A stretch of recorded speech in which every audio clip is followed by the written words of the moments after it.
Today, today we're going to read a short story by Ernest Hemingway called Cat in the Rain.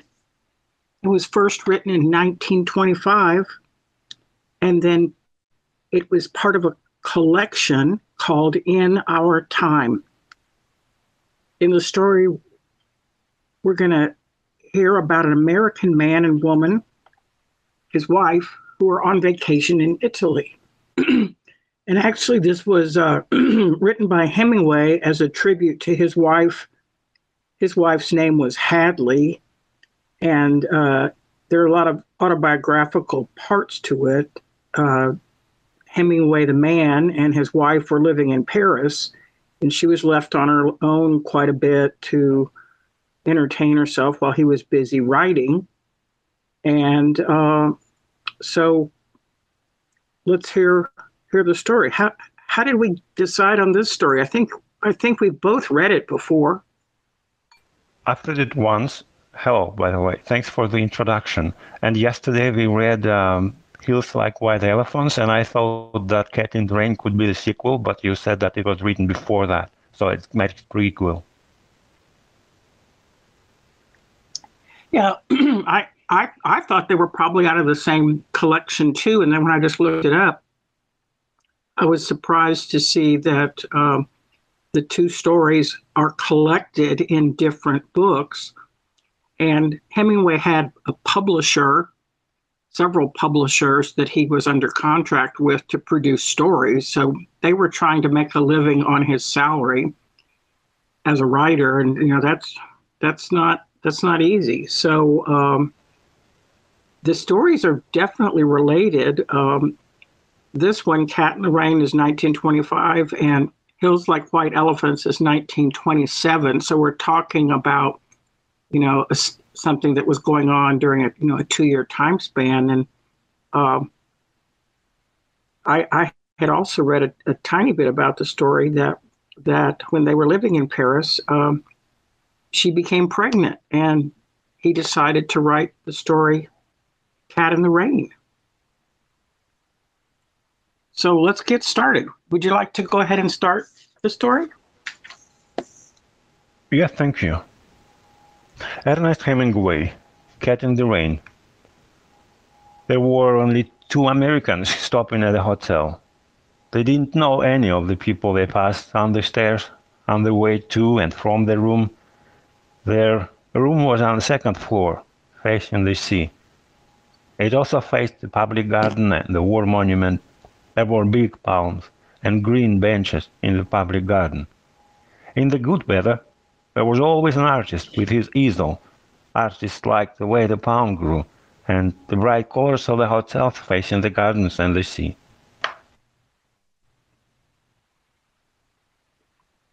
Italians came from a long way off to look up at the war monument. It was made of bronze and glistened in the rain. It was raining. The rain dripped from the palm trees. Water stood in pools on the gravel paths. The sea broke in a long line in the rain and slipped back down to the beach to come up and break again in a long line in the rain. The motor cars were gone from the square by the war monument.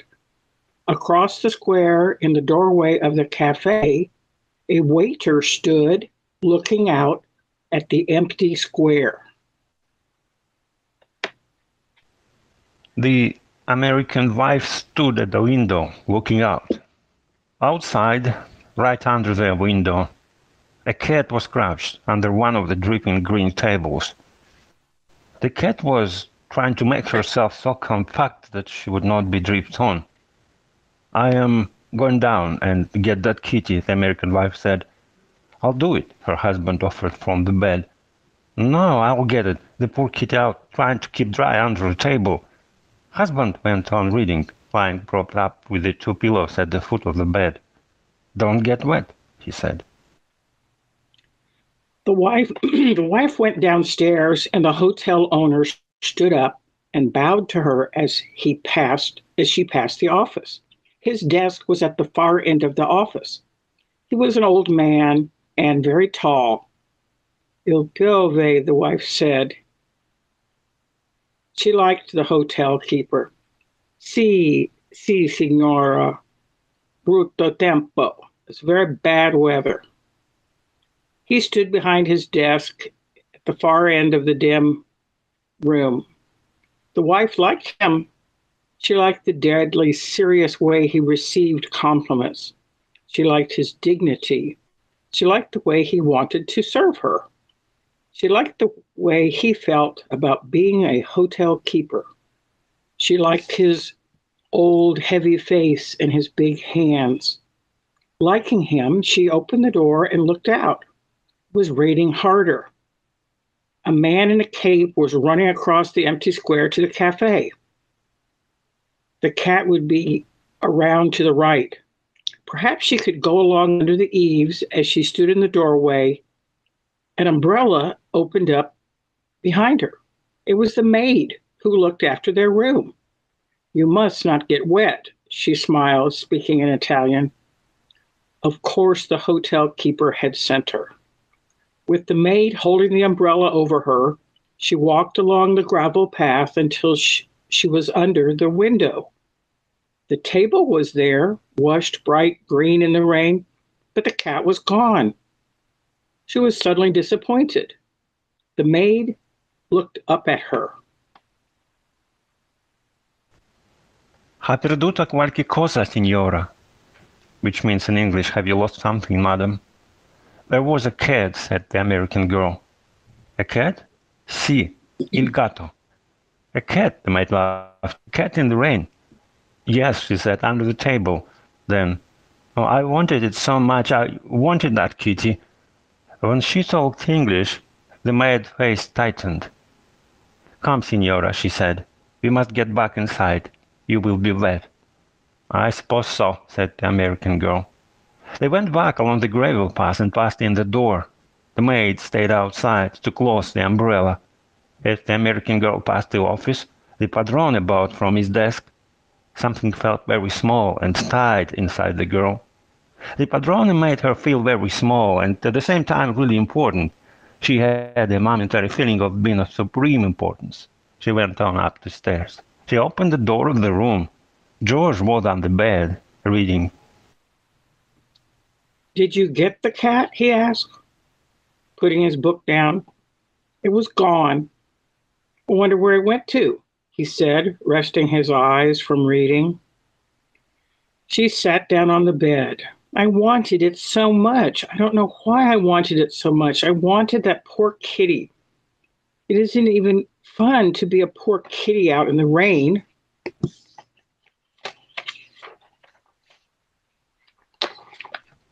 George was reading again.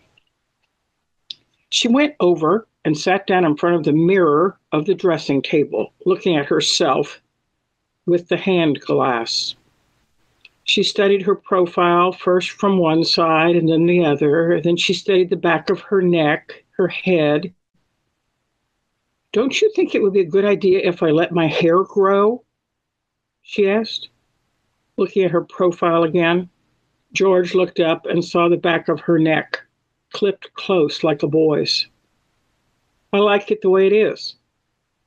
I get so tired of it. I get so tired of looking like a boy. George shifted his position on the bed. He hadn't looked away from her since she started to speak. You look pretty darn nice, he said. She laid the mirror down on the dresser and went over to the window and looked out. It was getting dark. I want to pull my hair back tight and smooth and make a knot at the back so I can feel it. And I want to have a kitty to sit on my lap and purr when I stroke her. Yeah, George said from the bed.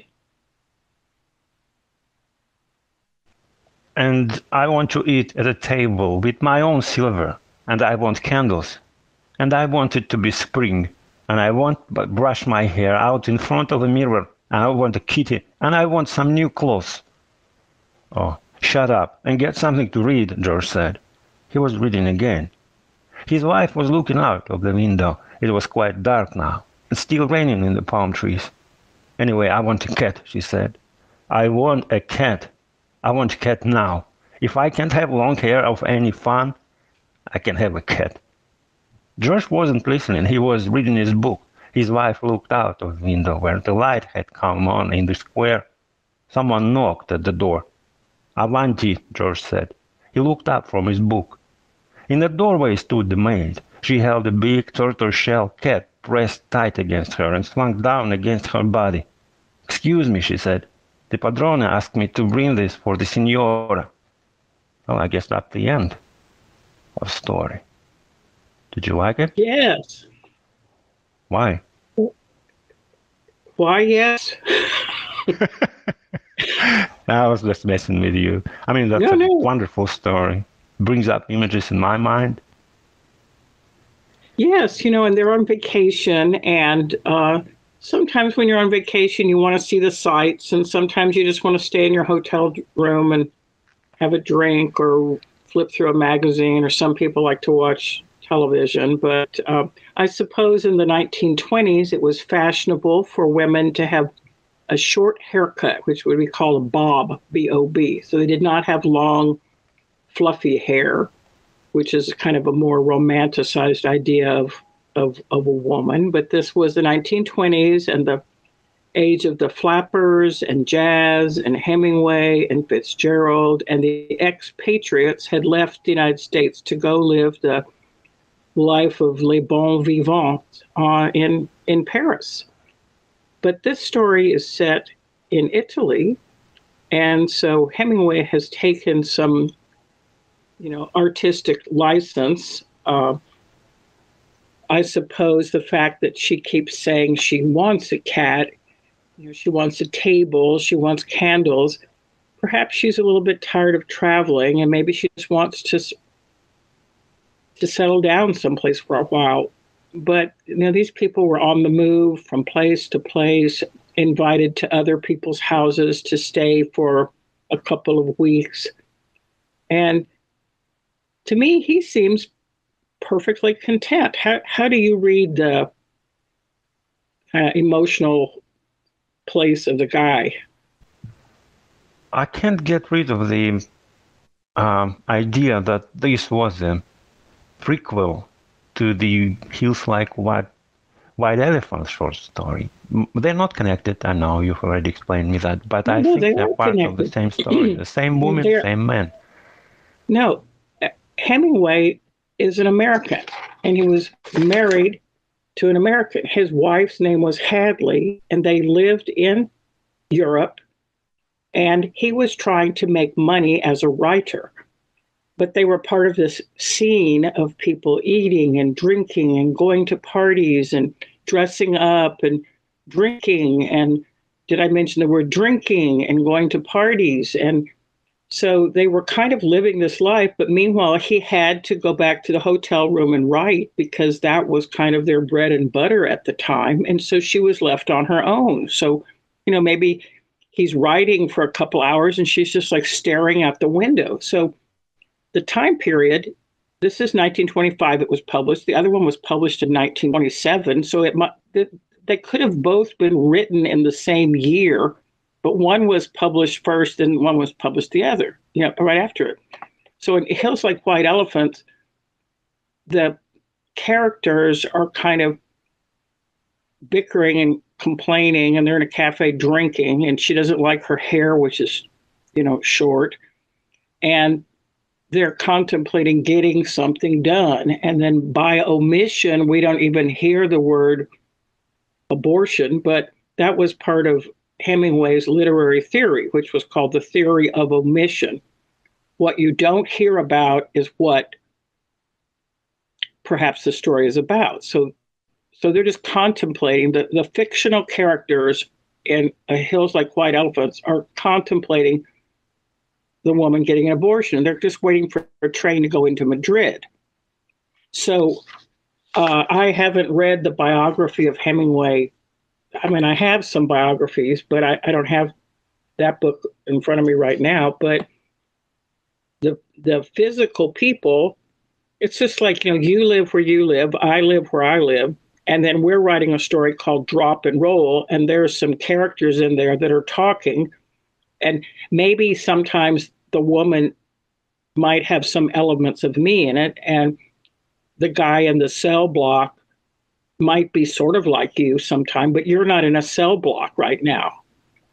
I think you're in a conference room, and I'm not, in a car going across the, desert with a guy who's drumming on the steering wheel. So while we are real people, and in our story, drop and roll, there are some autobiographical elements in it. We're in the real world, just like our subscriber Tony is living right outside of London, and Amos and Austin are living here in Dallas, and then there's another guy named Austin living here in Dallas, and April and Martin are living up in Oregon. But it's in the time, if you think about the themes of your life, the themes that you're working on, like psychological problems or financial goals or vacation plans, they don't have a clear beginning and end. But like this takes place in the same ballpark. I didn't know that the story was written for his wife. I just found that out today. But, she's definitely frustrated in the story. The character in the story, Cat in the Rain, is frustrated. And he's just, happily reading, just reading his book, kind of oblivious to, what's going on with her. And she's just kind of acting like a brat. I want this, and I want that, and I want this, and I want that. And he's just like, well, just like shut up and get a book. Just relax. Women can be brats. No, I'm thinking, who has more power in this relationship, he or her? Anyway, you've been American. Stop here. That's a good question. Wait a minute. Who has more power in the relationship? In the story or in our reading? In the story, yeah, in the story, because he says, shut up. Like he is totally indifferent to her desires. Well, next time, that will be her who will say, shut up. And we'll see what happens then. So, is he? Yeah. In the other story, she does say, just shut up, stop talking about it, shut up. Like, and, the tone of which a person says shut up, that's where the meaning is. So if like someone's shouting at somebody and throwing something across the room, shut up, and like, knocking books off the table and kicking over a table, then that's one kind of shut up. But if she's just saying, shut up, stop talking about it, shut up. So when they were at the table drinking in Hills Like White Elephants, she's just like fed up with all his, like, do you want to do this? Do you want to do this? Do you want me to do this? Do you want to do this? She just wants like, just shut up. Yeah, well, I feel for him. Hey, listen, with you being an American, and the rain and cat, what does raining cats and dogs mean? And if I am not American, if I say it's raining dogs and cats, I replace the words. Would that be obvious? People would think you're some kind of weird foreigner. Cats and dogs. The same dogs and cats, just two words. No, it's not the same. When it's not the same. Like the word, when you spell the word D-O-G, and if you misspell it G-O-D, you flip the words. That's not the same. God is not the same as dog. Raining dogs and cats is not an American expression. The American expression is cats and dogs. So there's some expressions in German, the word order of the expressions are correct. Or in French, ce n'est pas possible. It's not possible. It's French word order. And if you're speaking the same words, but you mess up the order, people will think, well, that guy's a foreigner. No, I apologize. I feel like I've made you upset with my question. I'm always upset. It doesn't matter who's around. It has nothing to do with you. No, the thing is, I'm just remembering, I had lived in Europe. I had studied French. I had read the French philosophers. I'd read Descartes and Pascal and La Rochefoucauld. And, I'd done so much reading. And I was, 15, 16 years old, reading all this like heavy stuff. And my dad was in the military, so there was a bus going from Frankfurt into Paris around Easter time. And I asked my mom, "Can I go to Paris?" She said, "Oh, okay, take your sister."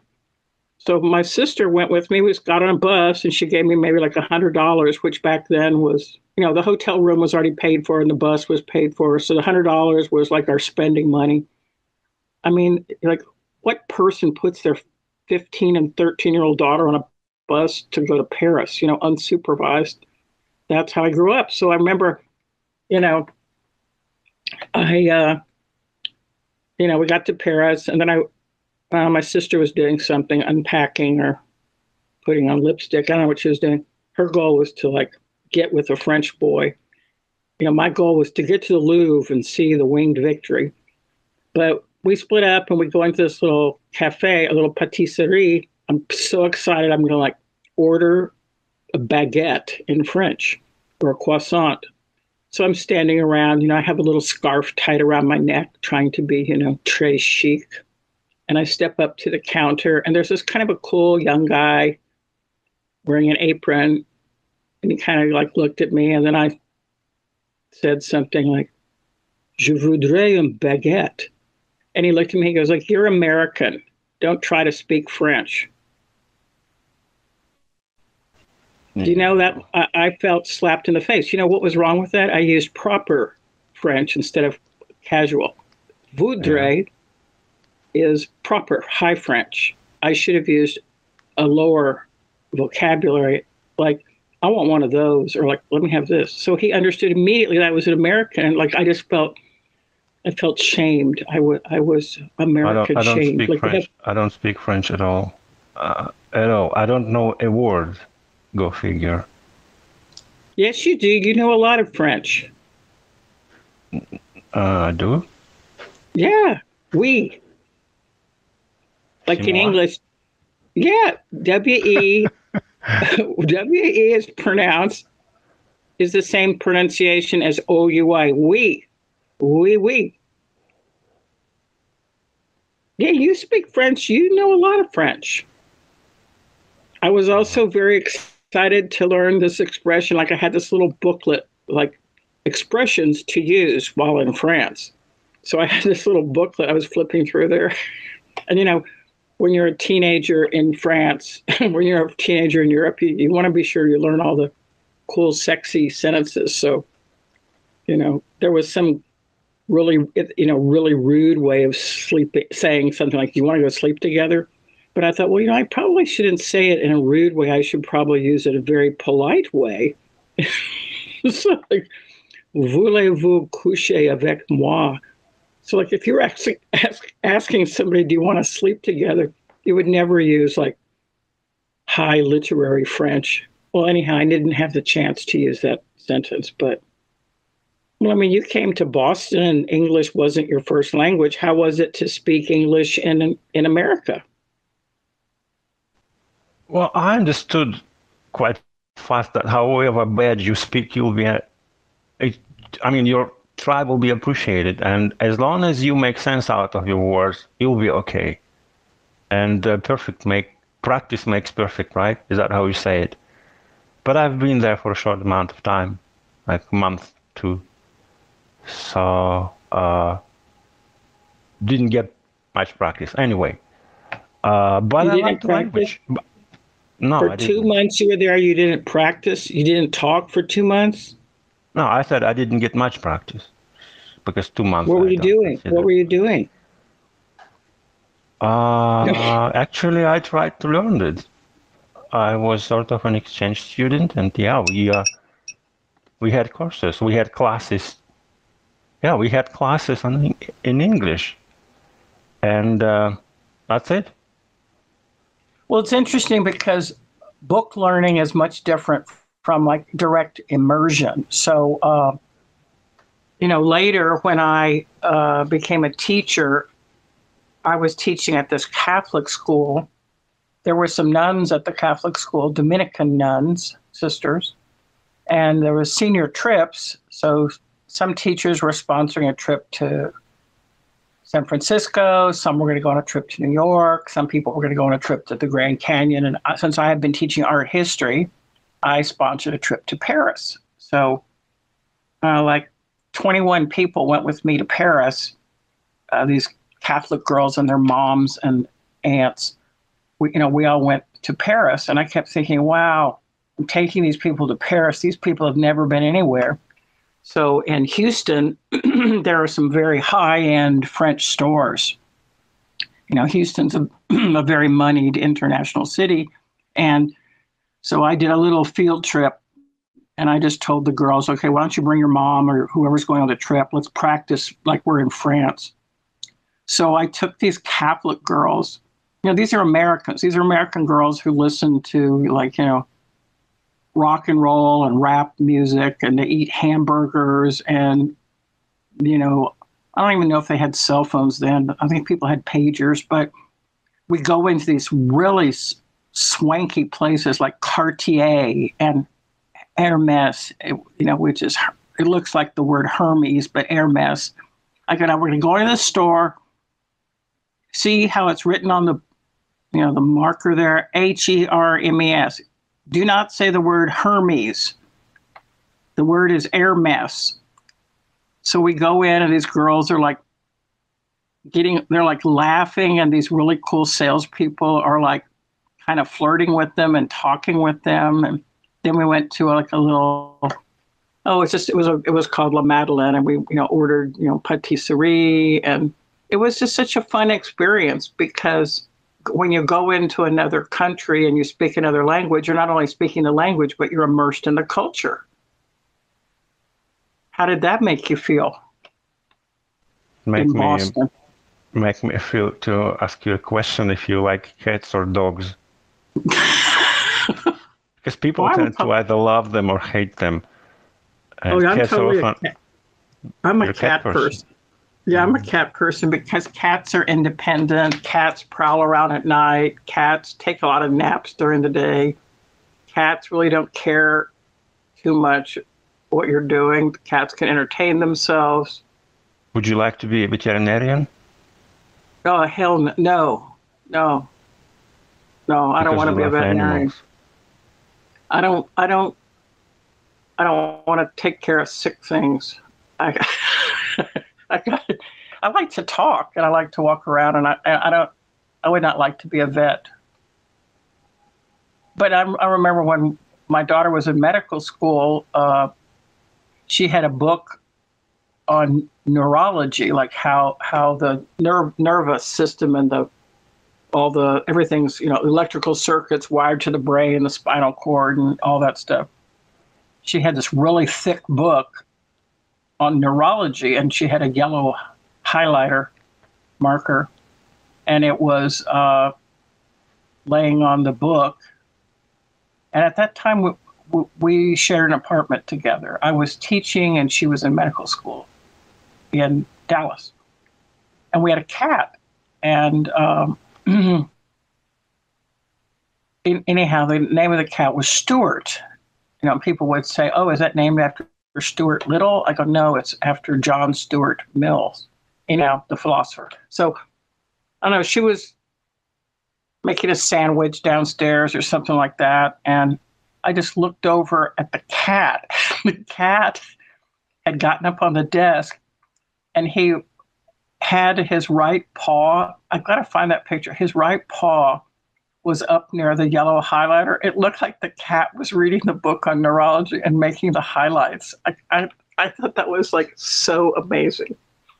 I loved that cat. Dogs can't do stuff like that. Dogs just lick you and bite you and like claw your legs up. Do you have a cat? Yeah, I do, but I always wanted to have a dog. Yeah. Well, it's never too late. There's always a first time. Now. You're I gotta get sad. high.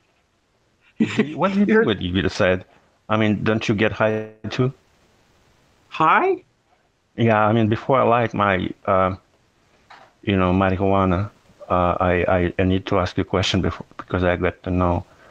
Have you ever tried weed? Oh, I'm one of the 7 people in Dallas that doesn't smoke weed. Alex is the other one. And I found Well, another level one 5. too. No, there are 7 people in Dallas that don't smoke weed. Everybody smokes weed, but I don't smoke weed. Alex doesn't smoke weed. And this one guy, the skinny guy who works at the grocery store, he doesn't smoke weed. And that means 3. We found 3, so that's just 4 more we have to find. But everybody's Yeah, smoking weed. when you say weed and you say Dallas, I'm thinking, where does weed come from? It's from I think it comes from LA. The lake. I don't know. It LA. comes from all over the place. Colorado. People get weed from Colorado, like Oregon. No, Marijuana is I mean, legal. where does it grow? The cannabis. Was it in It LA? grows in the like marijuana factories and people's closets, and it grows in like greenhouses all over the place. It grows in people's backyard. It's everywhere. Oh, It's nice. ubiquitous.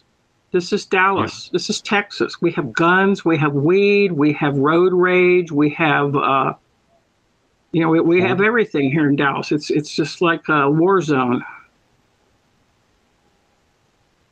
I would bring to question what your priorities are. My But priorities. yeah. My priorities are folding the wash. I did some wash and put it in the dryer, so I'm going to fold the wash, and I'm going to have a cup of coffee, but not too strong. Maybe a little bit more cream and sugar, a tiny bit of bourbon in it, because I have a couple appointments later today.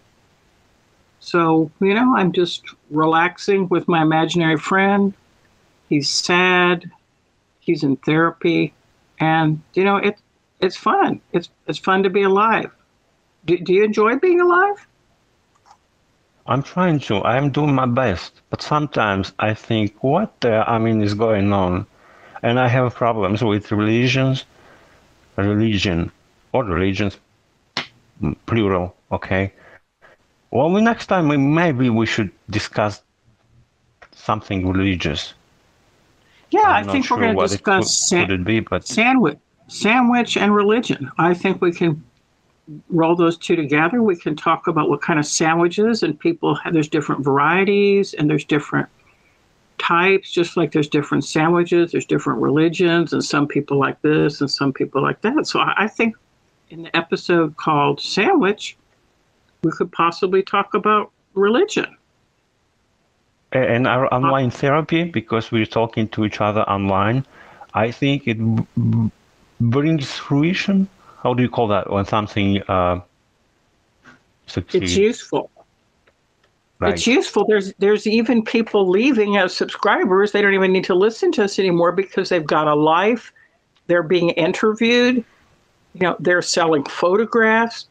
I mean, I'm not even sure if April and Martin are listening. They're out camping. They're out, he's a Jungian therapist or maybe like a wizard or something. And she works in a floral shop. So she must have gotten some vacation time. Like, I don't even think they have time to listen to Petroma therapy because they're busy living their life. We're the only ones that don't have a life. You know what's strange is, I need something. I feel like I need something to scratch, like cat. I have a cat, and my cat had a like scratcher. Is that what you call it? And when they scratch their claws on. Oh, you need something to scratch. Maybe you should get like. Okay, well, I think you could take a room in your apartment and put carpet, like a little small closet. Put carpet Maybe on the walls. I should visit veterinarian first. A veterinarian? I don't know what's happening to me. No. I think you should. I think you should carpet a closet in your apartment and just go in there and scratch it. Yeah, but I'm at work now, and you need a scratching post. That woman, she said, I need the cat now, so I need something to scratch now. Well, what about scratching on the table? Okay, bye. Okay, bye. I gotta scratch. Bye.